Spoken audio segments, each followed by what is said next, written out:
थकित को शांति का वचन भाई भगत सिंह के द्वारा फरवरी 29।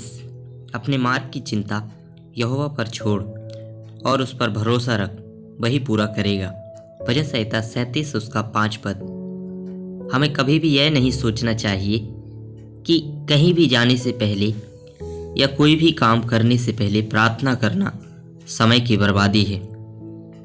चाहे वह कितना भी आसान कार्य क्यों ना हो, प्रार्थना करने से हमें बहुत कुछ मिलता है।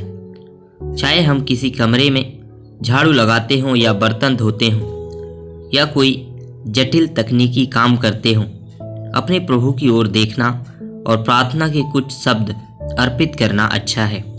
कई बार लोग प्रार्थना को अनावश्यक समझते हैं क्योंकि वे अनुभवी रसोइया होते हैं।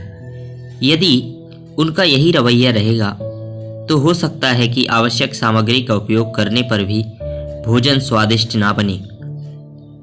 ये मैंने अनुभव से पाया है। मैंने परमेश्वर की ओर देखा और उनसे पूछा कि मुझे बताएं कि मुझे कितना तेल या मक्खन या अन्य सामग्री डालनी चाहिए। इसका परिणाम यह हुआ कि खाना पकाने का मेरा पहला प्रयास इतना सफल रहा कि मुझे अपने कौशल की सराहना भी मिली। परमेश्वर को पुकारने के द्वारा हम अपने सभी कार्यों में सहायता के लिए उसके सभी प्रेमपूर्ण संसाधन प्राप्त कर लेते हैं। आपको जो कार्य सौंपा गया है उसे शुरू करने से पहले बस एक छोटी सी प्रार्थना करें। इससे कोई फर्क नहीं पड़ता कि काम सरल और महत्वहीन है या बहुत महत्वपूर्ण है। आप पाएंगे कि प्रार्थना में प्रभु को जो कुछ भी समर्पित किया जाता है वह अच्छी तरह से किया जाता है। इसीलिए हर आवश्यकता के लिए परमेश्वर की सहायता का दावा करना सीखें। परमेश्वर को प्रतिदिन हर स्थिति में प्रमाणित करो। आप दिन या रात किसी भी समय पुकार सकते हैं।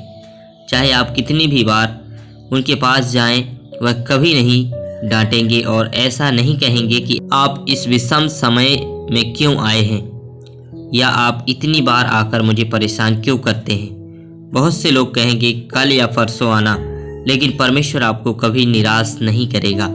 और जब आप मदद के लिए उसे पुकारना सीख जाएंगे तो आप कई दुखद विफलताओं से बच जाएंगे।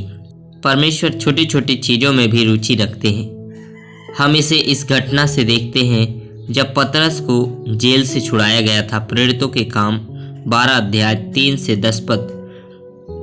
कलीसिया उसके लिए प्रार्थना कर रही थी और परमेश्वर ने एक देवदूत भेजा जिसने पतरस को जगाया और उसे अपने जूते पहनने के लिए कहा। परमेश्वर जानता था कि पतरस अपने उत्साह में उन्हें पीछे छोड़ देगा। कभी कभी जब मैं किसी व्यक्ति से मिलता हूँ तो मुझे लगता है कि मुझे उसका नाम याद नहीं आ रहा है या यह याद नहीं है कि मैं उससे कहाँ मिला था। जिस क्षण मैं सहायता के लिए परमेश्वर को पुकारता हूँ वह संबंधित नाम मेरी स्मृति में लाता है और हम दोनों शर्मिंदगी से बच जाते हैं और परमेश्वर की महिमा के लिए एक दूसरे के साथ अपनी संगति का आनंद लेते हैं।